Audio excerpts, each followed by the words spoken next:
Kita berbicara ini memang, secara strategical thinking-nya harus betul-betul, komprehensif ya, mempertimbangkan berbagai aspek dan juga berbagai, sisi begitu ya, termasuk adalah dari sisi sumber energinya tersendiri begitu untuk, tadi pabrik, hilirisasi. Nah, berkaitan dengan hal itu ya, kita ketahui bahwa memang kalau untuk EBT sendiri kan sifatnya masih localized Ibu, Betul. dan di satu sisi juga tadi ada pertimbangan-pertimbangan ya, seperti apa, integrasi begitu ya antar satu, produk dan juga berbagai tahapannya dan juga artinya ada satu aspek lagi yang harus dipertimbangkan yaitu aspek dari sumber Iya, energinya. Nah, betul. seperti apa Anda melihat hal ini? Apakah ini juga menjadi challenge utama juga Iya, begitu untuk, hilirisasi di dalam iya. negeri? Jadi memang, kalau seperti telur gitu ya, mana telur ayam dulu gitu ya, kita buat tambang tapi tambang itu juga membutuhkan energi terbarukan. Jadi sekarang ini dunia menyorot menyorot mining kita ini green mining tidak, Mhm. menggunakan green energy tidak gitu kan, green technology tidak. Jadi ini menjadi apa, untuk yang investor ini menjadi ada 2 hal yang harus mereka perhatikan, tidak juga mengolah tadi teknologi processing dari materialnya, tapi bagaimana sumber energinya. Mhm. Nah, sedangkan apa, sumber-sumber energi tersebut, renewable energy ini ya, kita tidak bisa mengadakan geothermal, adanya ya tergantung di mana dia lokasinya, Betul. betul Mhm ya. mhm. Hydro. Nah, mungkin yang ada itu bagaimana nanti menghybrid. Menghybrid itu menggunakan berbagai renewable, baik itu melalui solar, baik hydro ya, atau tenaga angin dan Mhm. sebagainya. Kemudian dikumpulkan itu menjadi suatu sumber Mhm. energi terbarukan. Karena kalau hanya dari satu saja, misalnya kita gunakan misalnya solar energy, tapi ini Mhm. tidak bisa, kapasitasnya tidak cukup ya. Ya. Mhm. Yang kedua yang harus kita pikirkan juga adalah renewable ini itu tidak sustain. Misalnya angin, ketika ada angin, oke, kita punya energi. Iya. Ketika ada Mhm. matahari kita punya energi, ya Heeh. kan? Ketika airnya sungainya sedang banyak Deras. kita dapat Heeh. energi.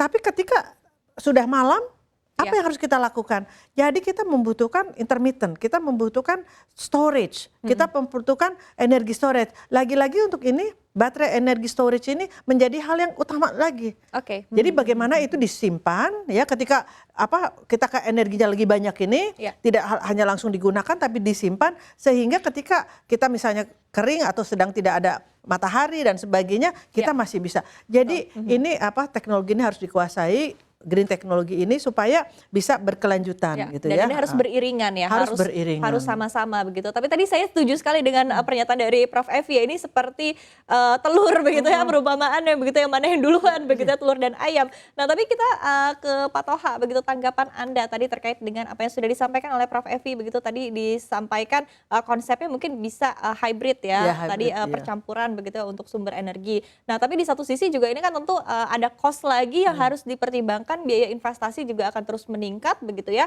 Dan ini juga tapi di satu sisi harus dijalani beriringan, bersamaan begitu. Apalagi kalau ketika kita melihat berbicara bahwa ini memang, ranahnya adalah sustainability, maka akan dilihat sampai ke hulunya begitu, Pak Toha. Tanggapan Anda terkait dengan hal ini seperti apa?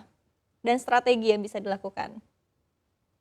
Ya, spesifik soal energi ini menjadi masalah yang klasik di pengolahan, sebab pengolahan itu memang membutuhkan energi yang sangat besar.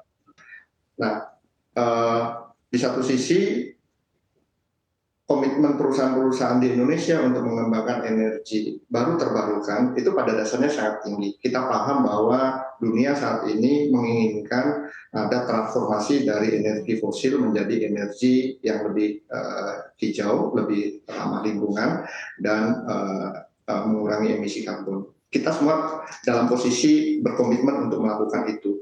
Hanya saja di beberapa hal untuk bisa melakukan transformasi itu tidak mudah. Ada banyak kendala. Seperti kasus untuk beberapa smelter di Indonesia, apalagi dengan teknologi pirometalurgi yang memang menggunakan energi listrik yang sangat besar.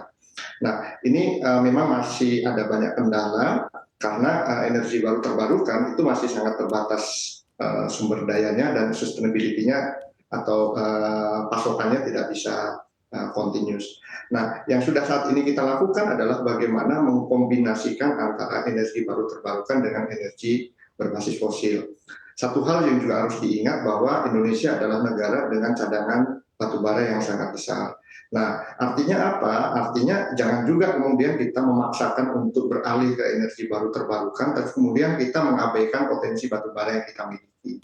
Nah, artinya kita setuju bahwa energi bersih, energi yang dengan low carbon emission itu akan kita dorong, tetapi di satu sisi juga kita perlu untuk menyiapkan energi untuk bisa melakukan hilirisasi di semua mineral yang kita miliki. Nah, ini yang harus kita lakukan bersama-sama sehingga tujuan akhirnya kita untuk bisa menjalankan dan mengimplementasikan kebijakan hilirisasi itu bisa kita lakukan dengan baik. Oke.